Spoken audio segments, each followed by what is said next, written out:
Alô?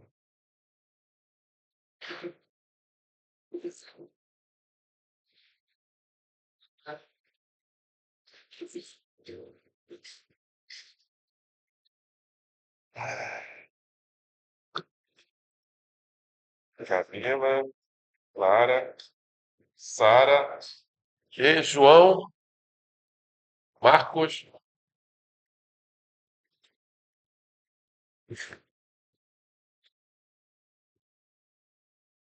Sejam todos bem-vindos à oitava aula de Hidrodinâmica Básica 2. Eu sou o professor Juan Vanderlei, do Departamento de Engenharia Naval e Oceânica da Universidade Federal do Rio de Janeiro. Bom, continuando o capítulo de teoria potencial, então na aula passada apresentei algumas funções elementares, né, da equação de Laplace.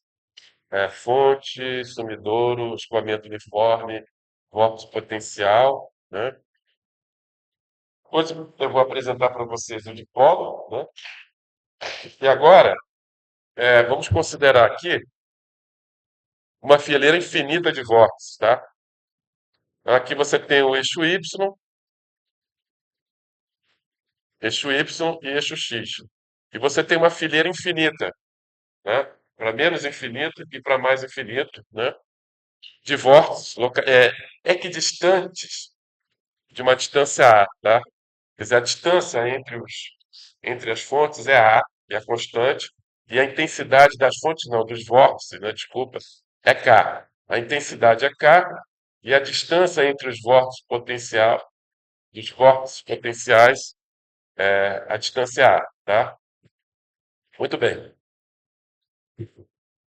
A função corrente dessa fileira infinita de vórtices potenciais, ela é dada por isso aqui, psi igual a menos K, somatório de I variando de 1 até infinito, de logaritmo neperiano de RE. Tá? Não sei se vocês se lembram que é a função corrente, né? Função corrente do vórtice potencial, né?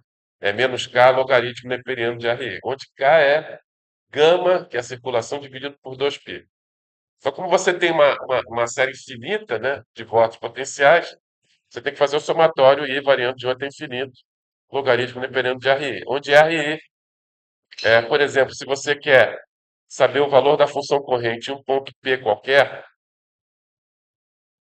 então R é o vetor posição. Isso aqui seria o RI. Aqui você teria o RI mais um, tá? E o RI é o módulo desse vetor, tá? É a posição do ponto P em relação ao centro dos vórtices potenciais, certo? Agora, isso aqui, essa série infinita aqui, ela converge, né? Isso aí pode ser demonstrado, né? Eu acho que está fora aqui do escopo dessa disciplina, que inclusive usa variáveis complexas, né? E eu sei que da dificuldade de vocês com variáveis complexas, então aceitem, por favor, né? Que essa série infinita, né, ela vai dar menos meio de K logaritmo neperiano de meio, cosseno hiperbólico de 2πy sobre A menos cosseno, né, de 2πx sobre A, tá? Então você tem essa expressãozinha aqui que te dá essa série infinita de menos K, somatório de I variando de 1 até infinito, de logaritmo neperiano de RI. Tá? Se você plotar as linhas de corrente, bom, uma vez que você tem a função corrente, né, basta plotar as linhas de corrente, é muito fácil. Né? Então, você vai obter esse padrão aqui de linhas de corrente, tá certo? Onde aqui, ao redor de cada vórtice, você tem o que o pessoal chama de padrão olho de gato, né? Que são células fechadas de escoamento, né? Então, células fechadas de escoamento é ao redor de cada vórtice potencial, tá legal? Acima do- dos olhos de gato, né? Acima dos olhos de gato, você tem um escoamento ondulatório indo para a esquerda, né? Indo para esse sentido aqui, ó, indo para esse sentido, E abaixo dos olhos de gato você tem um escoamento também oscilatório, né? Indo para a direita. Tá vendo isso? Tranquilo, pessoal? Alguma dúvida aí? Tá. Agora, se você se afastar, imagina que você se afaste, né, dessa, dessa série infinita de vozes, se você se afastar e enxergar de longe, tá? O que que você vai ver? Você vai ver isso aqui, ó, enxergando de longe, tá? Então estão aqui os vórtices, né? Então, quanto maior a distância que você se coloca em relação àquela série infinita de vórtices potenciais, mais agrupadozinhos vão estar os vórtices potenciais, tá? Ou seja, e para módulo de Y muito maior do que A, tá? Então tá vendo aqui, ó, módulo de Y muito maior do que A, onde A é a distância entre os vórtices potenciais, você vai ter um padrão de linhas de corrente de um escoamento uniforme. Você vai ter acima, bem acima, para módulo de Y maior do que A, você vai ter um escoamento uniforme indo da esquerda para a direita, na parte superior, com velocidade U igual a menos π vezes K sobre A, e abaixo do eixo X, você vai ter um escoamento uniforme indo da esquerda para a direita, com velocidade U igual a π vezes K sobre A. Tá? Professor, como é que você fez isso? Basta você, para você calcular a velocidade U, você calcula a derivada parcial de π em relação a y. Impondo que o módulo de y é muito maior que A, você chega a esse resultado aqui. Tá? Então, bem próximo lá dos vórtices, você vai ter aquele padrão olho de gato. Mas se você se afastar e enxergar de longe, parece que os vossos potenciais estão bem agrupadinhos, né? Essa é a impressão que você está. Tá? E aí, para módulo de Y muito maior do que A, você vai ter um escoamento uniforme na parte superior, e na parte inferior, você vai ter um escoamento uniforme indo da esquerda para a direita com velocidade π vezes K dividido por A. Tá? Alguma dúvida? Alguém não entendeu o que eu fiz até agora? Quem sabe? Tranquilo?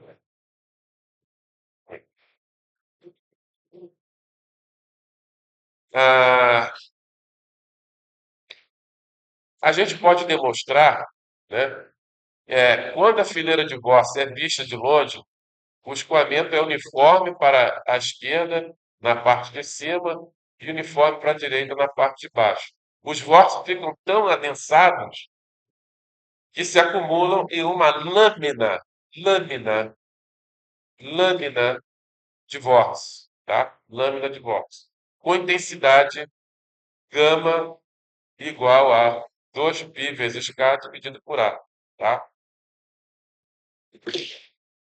Tá legal? Dúvidas? Então você se afastou, né? À medida que você vai se afastando, aqueles vórtices potenciais, eles vão ficar aparentemente um mais juntinho do outro, né? Então, no limite, você vai ter uma lâmina de vórtice contínua, entendeu? Não exatamente contínua, mas a gente pode assumir que é contínua, uma vez que elas estão bem agrupadas, tá? Na parte superior, você vai ter um escoamento uniforme, indo da direita para a esquerda. Na parte inferior, você vai ter um escoamento uniforme, indo da direita indo da esquerda para a direita. Bem próximo, se você botar um microscópiozinho ali, naquela lâmina de vórtices potenciais, você vai ver lá o padrão olho de gato, né? Aquelas células que se formam ao redor dos vórtices potenciais. Mas quando você está afastada, que parece que os vórtices potenciais estão bem agrupadinhos, né, formando uma lâmina de vórtices contínua, né, entre aspas, com intensidade gama igual a 2π vezes K dividido por A. Professor, eu tenho certeza que vocês querem perguntar, né, mas como vocês são tímidos, né, você não tem coragem. Professor, como é que você chegou que a intensidade dessa lâmina de vórtice é 2π vezes K dividido por A? Tá? Não era isso que vocês queriam perguntar? Eu, eu leio o pensamento de vocês. Vamos fazer o seguinte: vamos pegar um retângulo. Tá vendo aqui o retângulo aqui, ó? A, isso aqui é o ponto A. o ponto B, o ponto C e o ponto D. E vamos. E esse retângulo ele tem comprimento dx infinitesimal, tá? Tá certo? E nós vamos calcular a circulação ao redor desse retângulo, que eu vou chamar de d gama. Tá vendo? Então, d gama será integral ao redor do retângulo ABCD de V escalar ds. Tá legal? Então, isso vai ser igual, abrindo essa integral aí, será integral de A a B de V escalar ds, de B a C de V escalar ds, de C a D de V escalar ds, mais dA de V escalar ds. Quanto é que vale essa integral aqui? Integral de A a B de V escalar ds. Então, A a B é esse pedacinho aqui, ó. Tá? Então, chamando aqui a velocidade de U inferior, tá? Então, essa integral de A a B de V escalar ds vai ser igual a UI dx, tá? UI dx. Agora, qual é a contribuição dessa integral aqui? Integral de B a C de V escalar ds, que é esse pedacinho aqui, ó. É zero. Velocidade na direção y igual a zero. Beleza. Como é que você chegou a essa conclusão?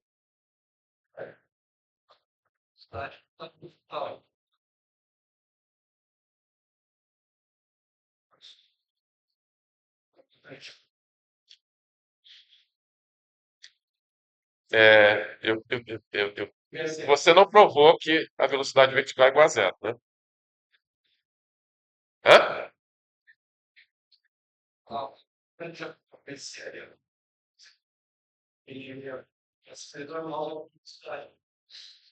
Não, você tá chegando à conclusão que a velocidade normal é igual a zero, entendeu? Aí eu estou perguntando, por quê? Isso aqui é uma lâmina infinita de vórtice. Infinita. Se você pegar um ponto qualquer, por exemplo, aqui, um ponto qualquer, você tem uma infinidade de vórtices do lado direito, induzindo uma velocidade nesse sentido aqui.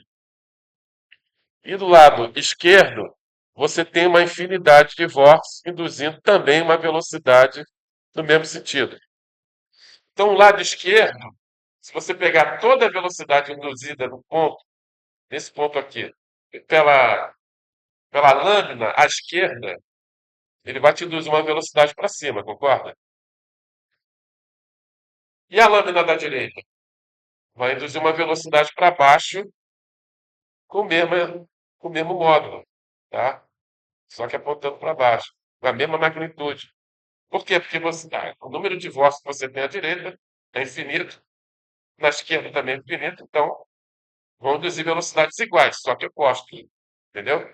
Portanto, a velocidade reduzida, perpendicular a essa lâmina de volts, é igual a zero. Por isso que a contribuição de B a C de V escalar ds é igual a zero. Aqui, ó. Então, a contribuição de A, integral de AB de V escalar ds vai ser UI dx. A contribuição de B, integral de B a C de V escalar ds vai ser zero. Sumiu? Tá. E a contribuição de integral de CAD de V escalar ds. Qual será a contribuição? Que é esse pedacinho aqui, né? Aqui você tem a velocidade US, tá? Portanto, a contribuição dessa integral aqui vai ser igual a menos US dx, tá? Uma vez no trecho AB, você caminhou para a direita. Então você tinha um dx positivo, tá? Quando você caminha de C para D, né, você tem um decremento, então é menos dx, entendeu? Quando você caminha de A a B, você tem um incremento dx. Quando você caminha de C para D, você tem um decremento menos dx, tá certo? Por isso que vai ficar menos o S dx, tá? E a contribuição da integral de dA de V escalar ds, quanto é que é nesse pedacinho? Quanto é que é? De dA, quanto é? Zero. Zero porque a velocidade normal, a lâmina de vórtice, é zero, tá? E aí, portanto, isso vai dar que d gama vai ser igual a UI menos o S dx. Mas nós sabemos que o I, quanto é que vale o I? O I vale π vezes K sobre A. Quanto é que vale o S? Vale menos π vezes K dividido por A. Então, substituindo aqui, ó, substituindo aqui, π vezes K dividido por A.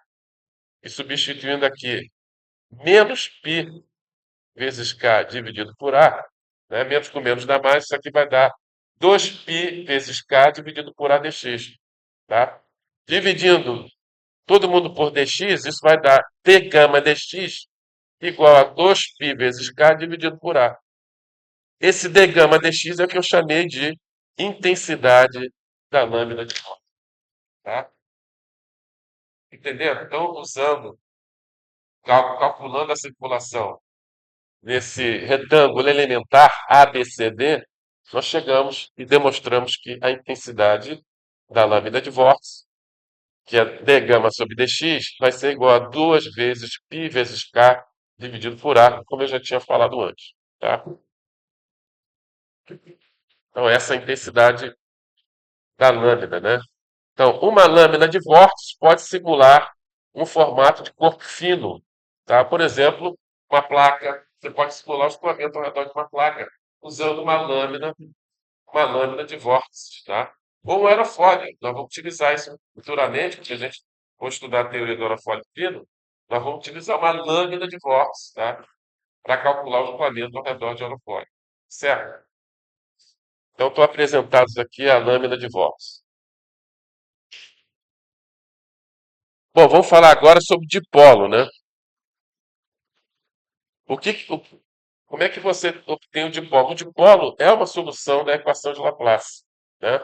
Então, quando você combina, por exemplo, uma fonte localizada em menos A e um sumidouro localizado em mais A, tá?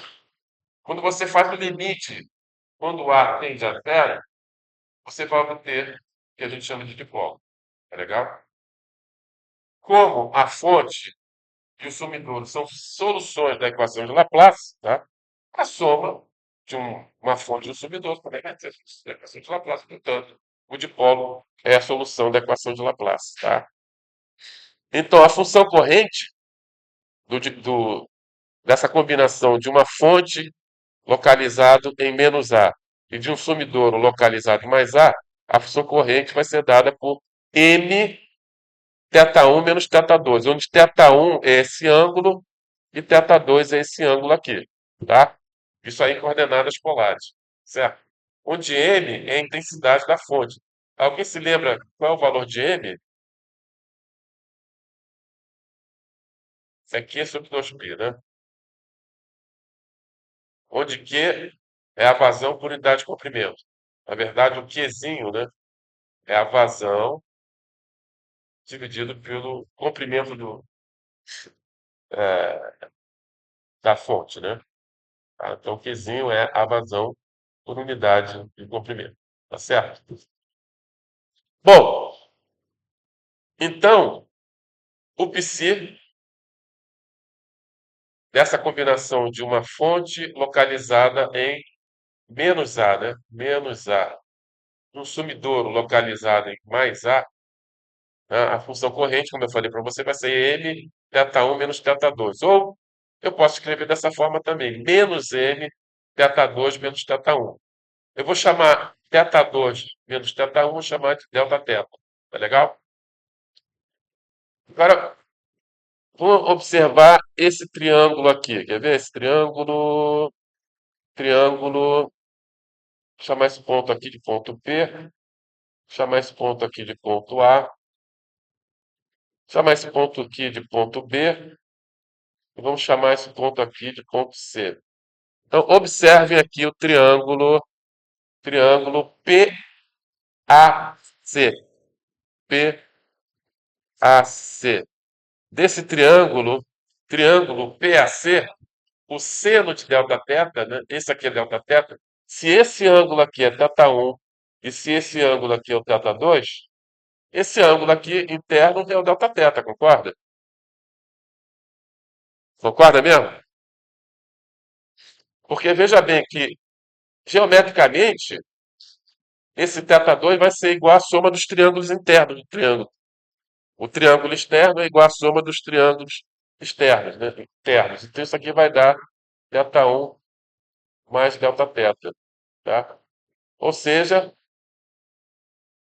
é o delta θ, né? Ou seja, delta θ vai ser igual a θ2 vezes θ1, tá? Ou seja, o que eu quero dizer para vocês é que esse ângulo aqui é exatamente o delta θ, tá?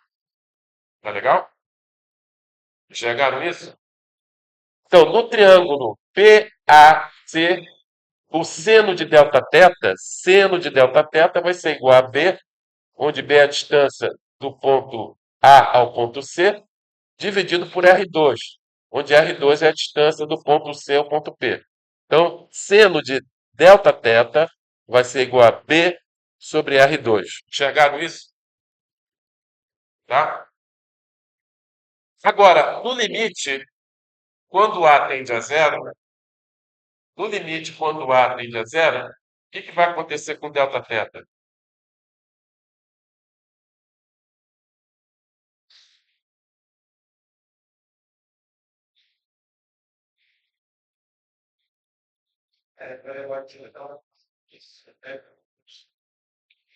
Significa que delta θ vai para zero também, né?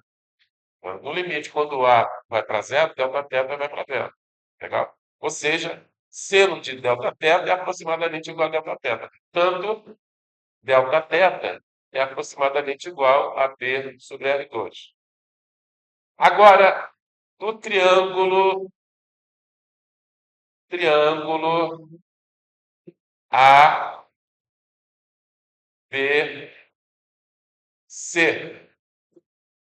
do triângulo ABC. O seno de θ1 vai ser igual a B sobre seno de θ1 vai ser quanto? No triângulo ABC. Triângulo ABC, quanto equivale o seno de θ1? B sobre 2A. Né? Ou seja, B vai ser igual a 2A seno de θ1. Tá? Ora, portanto, o psi, que era menos m delta θ, vai ser aproximadamente igual a menos m B sobre R2. Tá? Por causa disso aqui, ó. Tá? Mas B é igual a 2A seno de θ1. Portanto, podemos reescrever a função corrente psi como sendo menos m 2A seno de θ1 sobre R2. Beleza? Enxergaram isso aqui? A função corrente psi vai ser igual a menos m 2A seno de θ1 sobre R2. Agora, fazendo o limite, quando A tende a zero, mas mantendo o produto 2AM constante, limite, quando A tende a zero, mantendo 2AM constante de menos M delta θ, ou seja, vai ser o limite quando A tende a zero, mantendo 2AM constante de menos M 2A seno de θ1 sobre R2. Isso vai dar que psi do dipolo vai ser igual a menos lambda, onde lambda é o produto 2AM. Isso aqui é o lambda, tá? Eu vou manter constante. Vou fazer o limite quando A tende a zero, mantendo constante 2AM. Tá? Então vai ficar aqui psi, que no caso seria a função corrente do dipolo, vai ser igual a menos lambda seno de θ sobre R. Tá? Tá bom? Então tá aqui, ó. Tá aqui o padrão de linhas de corrente no dipolo, né? E aqui você tem a função corrente, potencial de velocidade. Você pode reduzir o potencial de velocidade fazendo o mesmo raciocínio que nós fizemos para a função corrente. Então, a função corrente do dipolo vai ser menos lambda seno de θ sobre R, e a potencial de velocidade vai ser igual a lambda cosseno de θ sobre R. Tá bom? Escoamentos planos ao redor de formatos de corpos fechados. Então, o que nós vamos fazer? Nós vamos combinar fonte, sumidouro, vórtice potencial e dipolo para formar escoamentos ao redor de corpos fechados. Tá bom? E, por exemplo, combinando uma fonte localizada em menos A, aqui você tem o eixo Y, aqui você tem o eixo X, aqui você tem a origem. Considere uma fonte localizada no ponto menos A e um sumidouro localizado em mais A, onde θ1 é esse ângulo aqui, θ2 é esse ângulo. Então, fonte, sumidouro, combinado com escoamento uniforme, tá? Então, está aqui a função corrente do escoamento uniforme e da fonte do sumidouro. O psi vai ser igual ao infinito R seno de θ mais m θ1 menos θ2, tá? Se você plotar as vias de corrente para essa função corrente, você vai obter um escoamento ao redor do que nós conhecemos como oval de Rankine. Oval de Rankine. Ô, questão boa para a prova, hein? Questão boa para a prova é essa, oval de Rankine, tá? Então, preste atenção, vou chegar na prova, eu vou pedir. Calcule o campo de velocidade de uma oval de Rankine. Então você tem que saber, eu não vou falar isso para você. Você tem que saber, né, que para você obter o escoamento ao redor de uma oval de Rankine, você tem que combinar um escoamento uniforme, aqui o escoamento uniforme, escoamento uniforme, escoamento uniforme, uma fonte, está aqui a fonte, e um sumidouro, está aqui, tá bom? Eu não vou falar isso para você na prova, tá? Eu vou dizer, determine o campo de pressão na superfície da oval de Rankine. Aí você tem que sacar, lembrar, na aula de hoje, né, que para você obter o escoamento ao redor de uma oval de Rankine, você precisa combinar um escoamento uniforme, uma fonte e um subidor de mesma intensidade. A fonte e o subidor têm que ter a mesma intensidade. Ou seja, o que sai da fonte tem que entrar pelo subidor para você ter um corpo fechado. Tá? Você pode escrever isso em coordenadas cartesianas. Veja que eu forneci para vocês a função corrente da oval de Rankine, né, em coordenadas polares. Às vezes é interessante trabalhar em coordenadas cartesianas. Mas para fazer isso, veja aqui a fonte, veja essa figura aqui. Vamos na geometria aqui. Θ1 é esse ângulo aqui, θ2 é esse outro ângulo aqui, tá? Então precisamos determinar θ1, θ2 e θ e o R, né, em coordenadas polares. Só que aqui, R seno de θ, né? Quem é R? É essa coordenada radial aqui, ó, que liga a origem ao ponto P, tá? E θ é esse ângulo aqui, tá certo? Então, R seno de θ, quem é R seno de θ? De acordo com o triângulo POA, tá? De acordo com o triângulo POA, quanto equivale R seno de θ?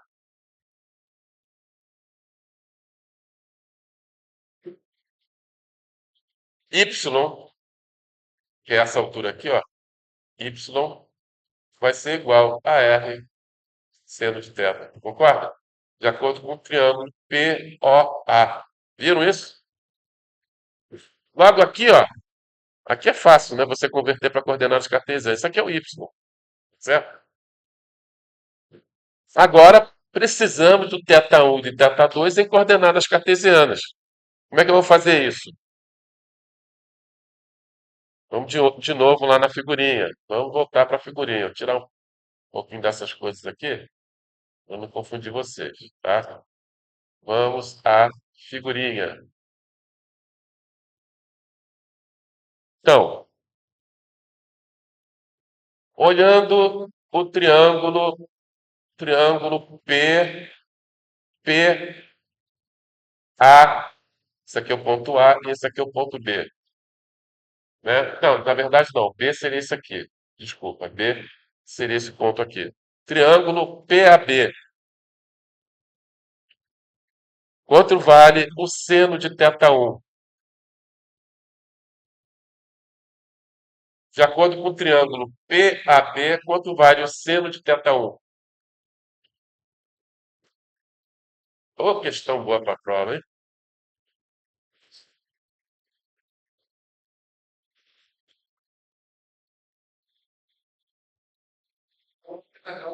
Aliás, hã? Aqui, ó, exatamente. Então, do triângulo PAB, temos que tangente de θ1 vai ser igual a quê?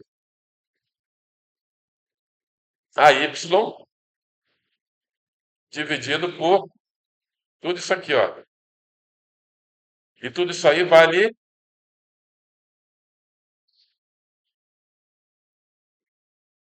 Isso aqui vale quanto? Isso aqui vale quanto? Isso aqui vale x. Isso aqui não é o ponto. As coordenadas do ponto P na XY, tá? Aqui é a origem, né? Então, isso aqui, daqui para cá vale x, e do A para a origem vale A. Então, vai ser igual a tangente θ1 vai ser igual a y sobre x mais A. Tá certo? E tangente de θ2, triângulo, vamos chamar isso aqui de ponto C. Isso aqui ponto C. Triângulo PCB. PCB. Quanto vale tangente de θ2? Tangente de θ2. Triângulo PCB. Y,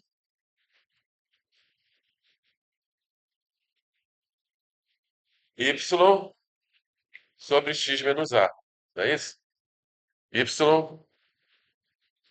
sobre x menos A. Então tá aqui, ó. Tangente θ1 igual a y sobre x mais A. Tangente θ2 igual a y sobre x menos A. Lembrando que tangente θ1 tangente de θ1 menos θ2 vai ser igual a tangente θ1 menos tangente θ2 dividido por 1 mais tangente θ1 vezes tangente θ2. Lembra disso? Hein?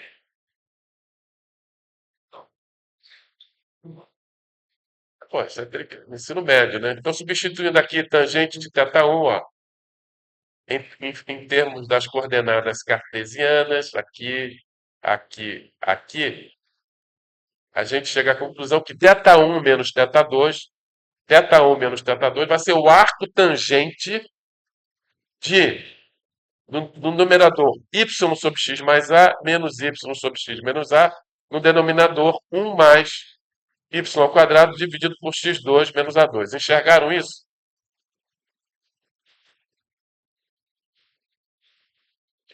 Aqui no numerador vai ficar tangente θ1, que é y sobre x mais a, menos tangente θ2, que é y dividido por x menos a, e embaixo 1 mais o produto entre tangente θ1 e tangente θ2. Isso aqui vai dar y2, x2 menos a2.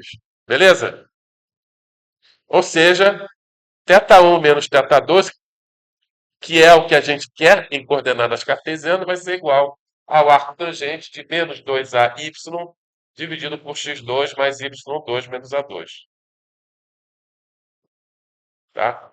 E aí temos aqui, portanto, a função corrente do escoamento ao redor da Wald-Rankine em coordenadas cartesiana, tá? Exercício interessante para a prova, ó. Passo da forma, passo de coordenadas polares para coordenadas cartesianas, a função corrente, né, da oval de Rankine. Tranquilo, né? Beleza, né? Facilzinho. Agora, queremos determinar o campo de velocidade do escoamento ao redor da oval de Rankine, tá? Então, nós temos que pegar a função corrente e derivar em relação a y, não é isso? Para determinar a componente de velocidade na direção x, né? Ou seja, u vai ser igual a dψ dy, ou seja, vai ser derivada em relação a y de 1 infinito y menos θ1 menos θ2, tá? Em vez de pegar aquela expressão aqui, derivar isso aqui em relação a y, né? Poderia ter feito isso, né? Mas você pode fazer isso aqui, ó. A derivada desse cara aqui, o y em relação a y, vai dar 1 infinito, mais m derivada de φ1, θ1 em relação a y, menos a derivada de θ2 em relação a y. Então, precisamos calcular a derivada de θ1 em relação a y e de θ2 em relação a y. Tá certo? Mas veja aqui, nós sabemos que tangente de θ1, né? Sabemos disso? Vai ser igual a y sobre x mais a. Lembra disso?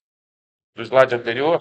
E tangente de θ2 vai ser igual a y dividido por x menos a. Calculando a derivada de tangente de θ1, qual é a derivada de tangente de θ1?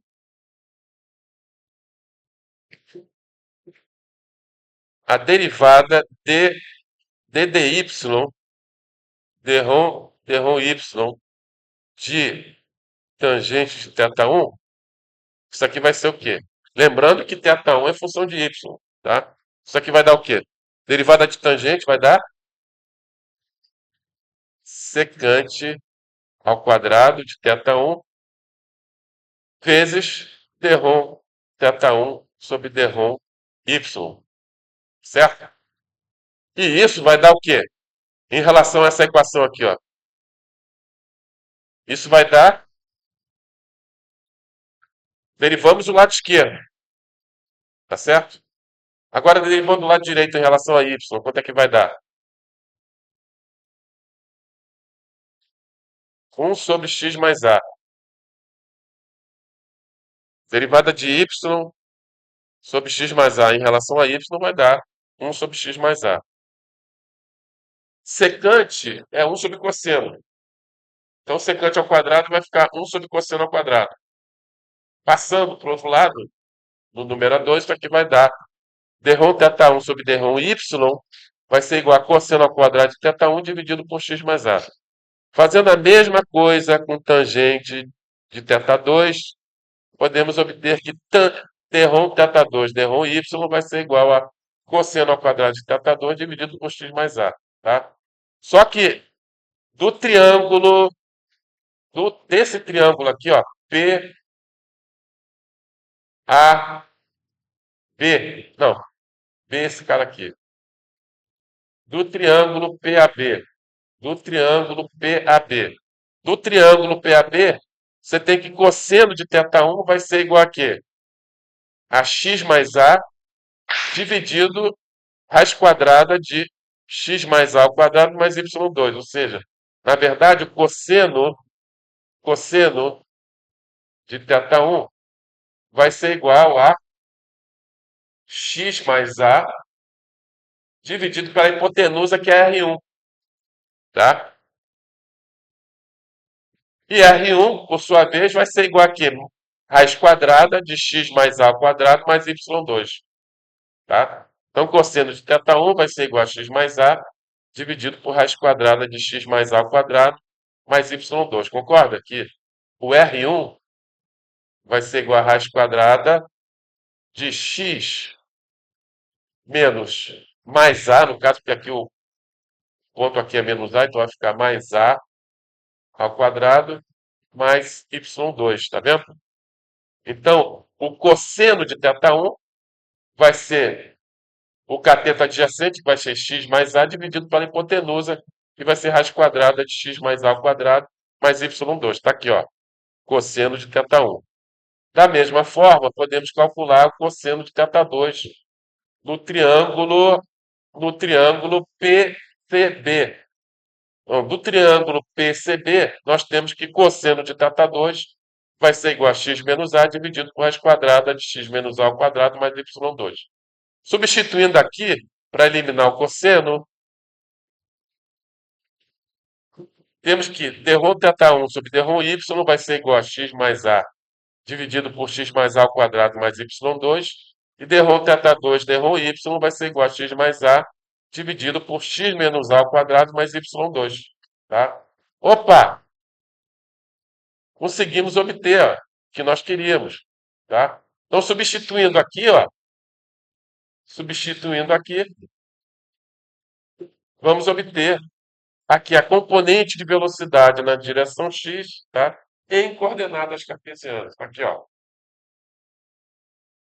U igual a 1 infinito mais m x mais a dividido por x mais a ao quadrado mais y2 menos x menos a dividido por x menos a ao quadrado mais y2. Né? Tá legal?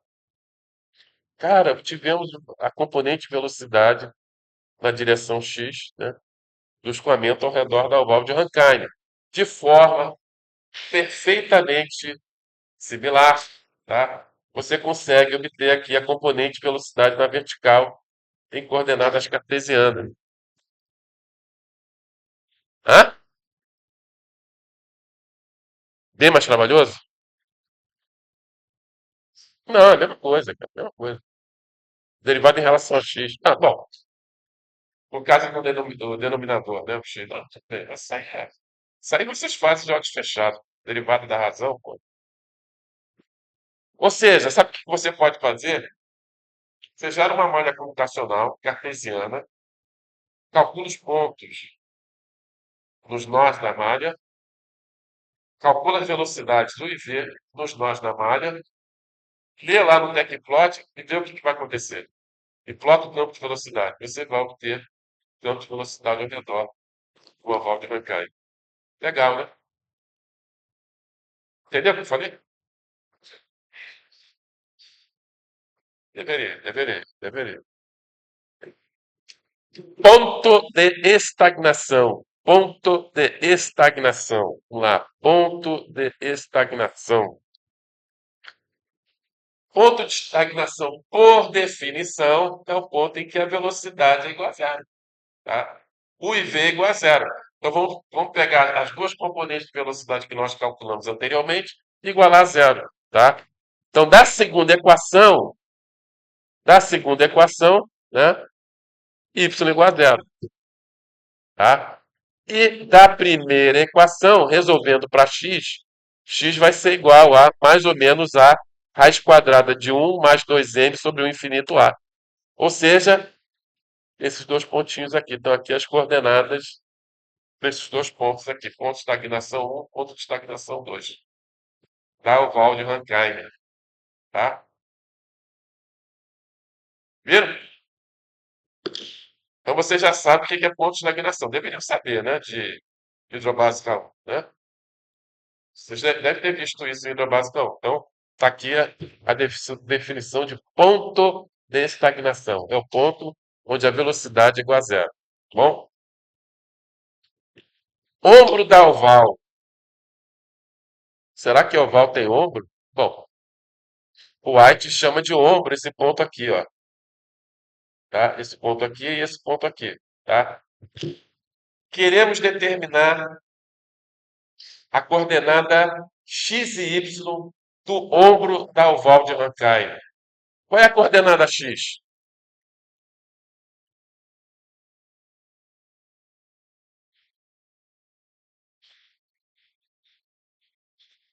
Zero, tá? Porque a origem está ali mesmo, né?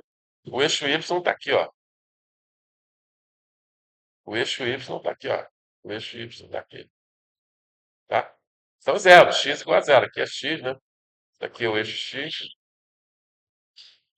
X é igual a zero no ombro, tá? E aí precisamos determinar o y, a coordenada y do ombro, tá? Para fazer isso, então vamos notar o seguinte. Pegando a função corrente e avaliando, determinando o valor da função corrente no ponto de estagnação. Quanto vale a função corrente no ponto de estagnação? Meu, Bruno, hein? Quanto vale a função corrente no ponto de estagnação? Quanto vale θ1 e θ2 no ponto de estagnação? Quanto vale o θ1 e o θ2? Por exemplo, se você tem um ponto aqui, e você tem a fonte aqui e o sumidouro aqui, θ1 vai ser esse cara aqui, e θ2 vai ser esse cara aqui. Ó. E o θ? O θ é a partir da origem. Sendo aqui θ, tá? Então, no ponto de estagnação, quanto é que vale θ, θ1, θ2?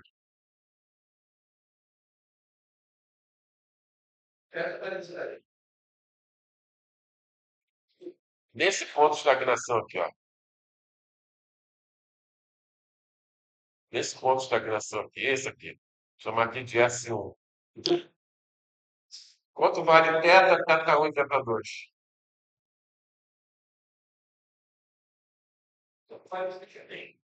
180. E o θ1 também, pô. θ1, θ, θ1 e θ2 vale π. Se você substituir ali na função corrente, quanto é que vai dar? Dá zero.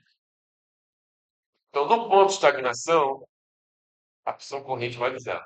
Portanto, a função corrente é constante e igual a zero ao longo da superfície da volta de Rankine. Ó, que questão boa para a prova. Ação de saco. Pela animação de você, vai ser um desastre. Bom, vamos lá. Não, você, eu acredito que você vai ver, tá? Você vai ver. Né? O pessoal que faltou aí, meu Deus do céu, tá? Então, se a função corrente é igual a zero no ponto de estagnação, ela vai ser zero em toda a superfície da volta de Rankine. Tá? Logo, igualando isso aqui igual a zero, fazendo isso aqui igual a zero, o que você tem? A equação da volta de Rankine. Ó, exato, exato. Então está aqui a equação da volta de Rankine. Tá? Só lembrando para você, de ponto qualquer aqui, isso aqui vai ser o θ1, isso aqui vai ser o θ2, e ah, a origem, cadê a origem? Deve estar aqui por aqui. A origem está aqui, ó. Aqui é o θ. Tá? Então, essa equação é a equação da volta de Rankine. Agora, em coordenadas cartesianas, né? Nós fizemos anteriormente, passando de coordenadas polares para coordenadas cartesianas, que questão maravilhosa.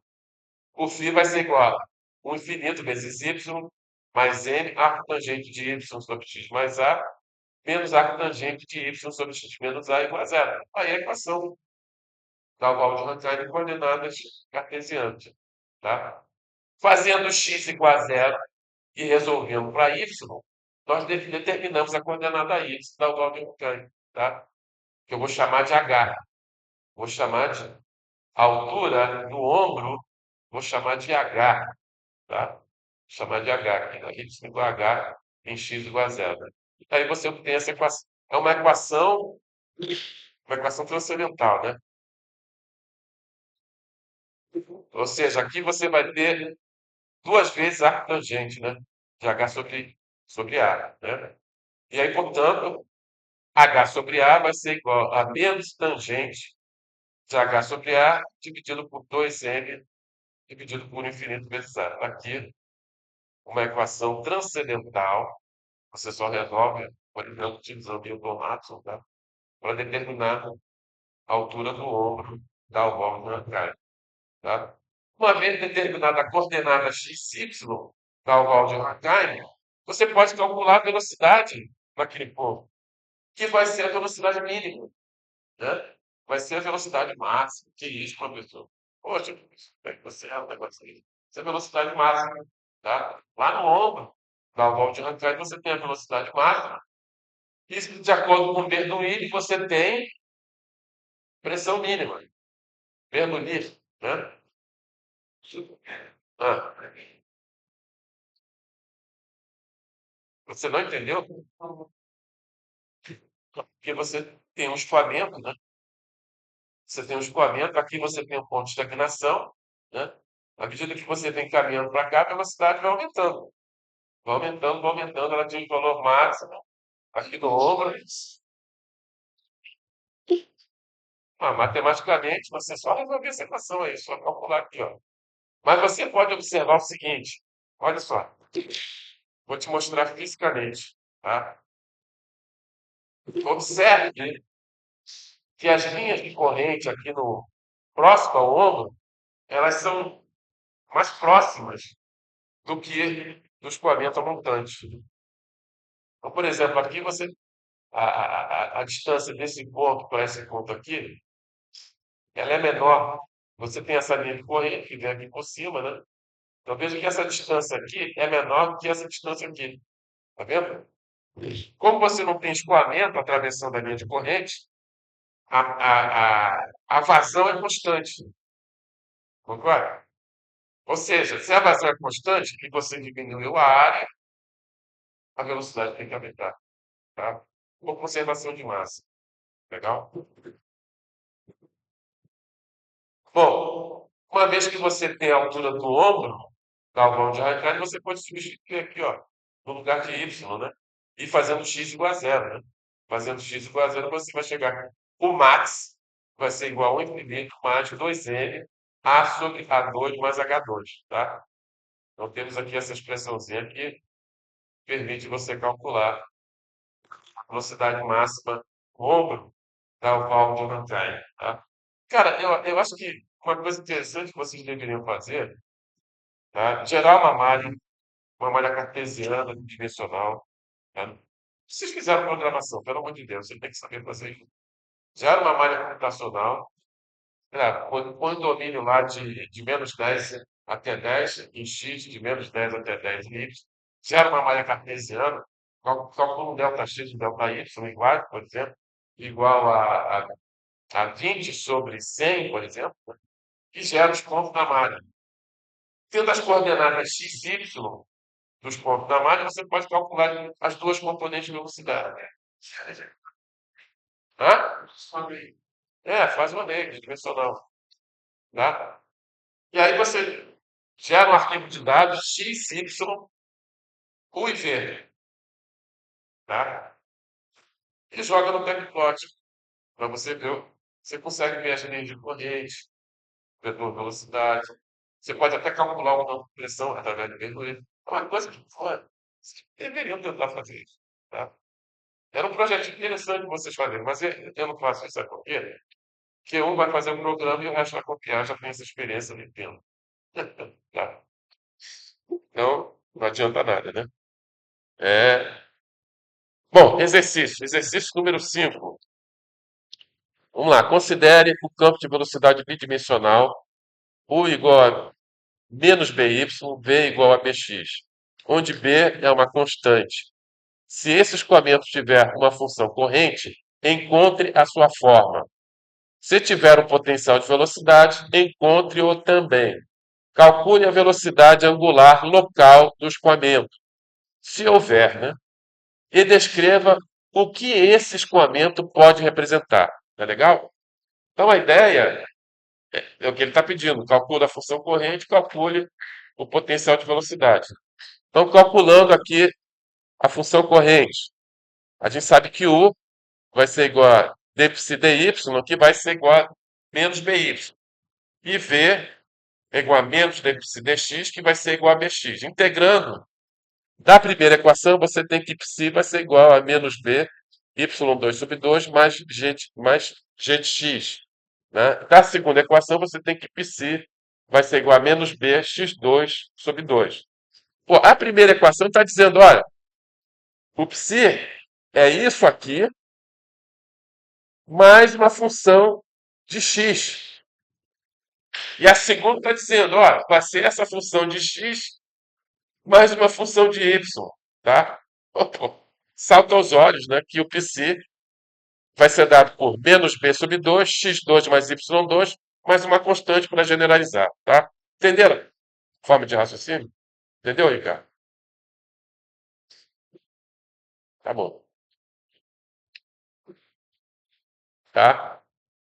Ou seja, a função corrente existe, tá? Beleza, a função corrente está aí, certo? Agora vamos ao potencial de velocidade, a mesma coisa.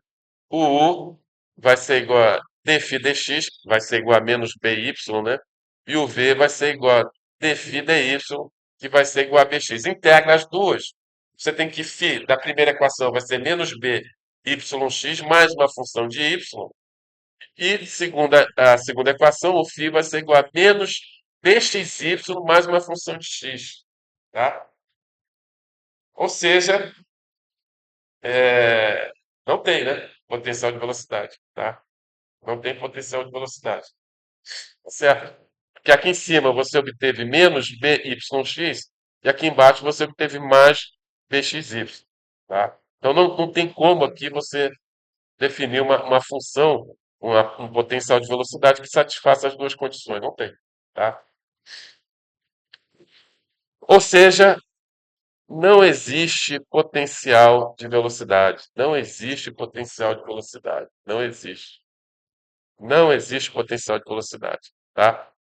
A gente não consegue determinar um potencial de velocidade que satisfaça essas duas condições aqui, tá? Tá certo?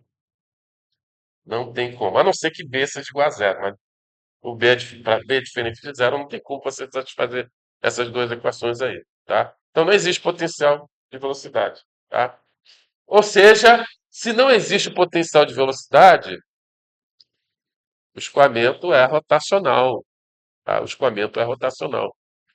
A velocidade angular é a metade do rotacional da velocidade. Lembra disso? Hidrobásica 1. Vocês têm que ter visto isso aí em hidrobásica 1, tá? Que a velocidade angular é a metade do rotacional, tá?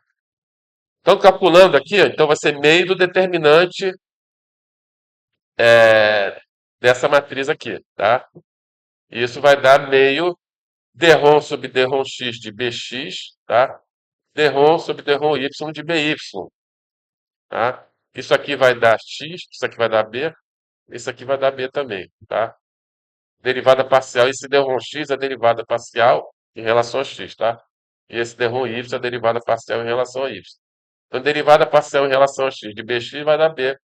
E a derivada parcial em relação ao y de by vai dar b também, tá? Ou seja, vai dar que a velocidade angular vai ser igual a bk, k-chapéu. Escoamento rotacional. As partículas fluídas, além de movimentos de translação, têm movimentos de rotação também, tá? Agora, a velocidade u é igual a menos by. E a velocidade v é bx, tá? Devia até tirar isso daqui, fiz um copy-paste, tá? A u vai ser igual a menos by e v vai ser igual a bx. Ou seja, o vetor v vai ser igual a menos by em chapéu mais bx j chapéu. Concorda? Eu posso escrever isso aqui, ó, como sendo o produto vetorial entre bk chapéu e xi chapéu, y chapéu. Faça o produto vetorial que você vai ver que vai dar isso aqui. Produto vetorial entre bk chapéu, ou seja, isso aqui nada mais é do que ômega, isso aqui nada mais é do que vetor R, vetor posição. Ou seja, a velocidade num ponto qualquer vai ser ômega vetor R. Ômega vetor R. Que tipo de escoamento é isso aí?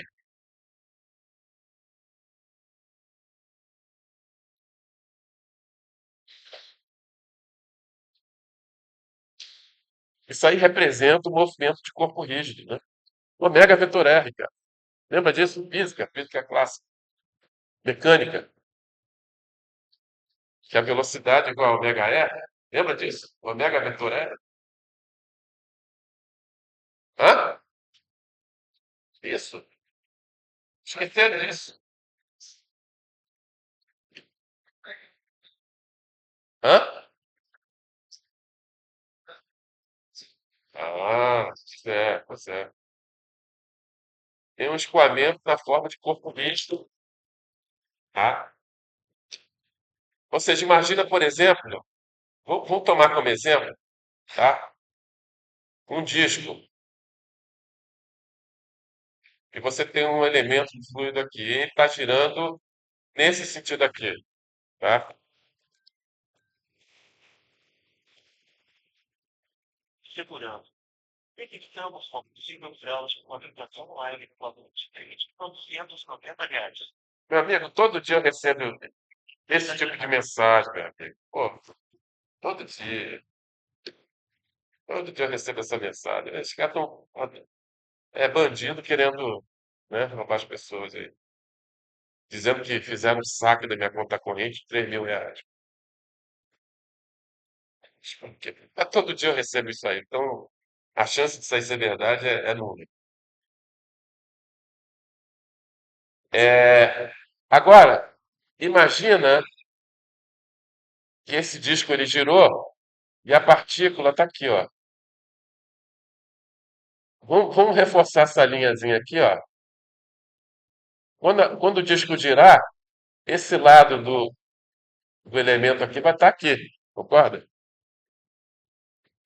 Quando ele girar mais 90 graus, aquela face lá vai estar aqui em cima.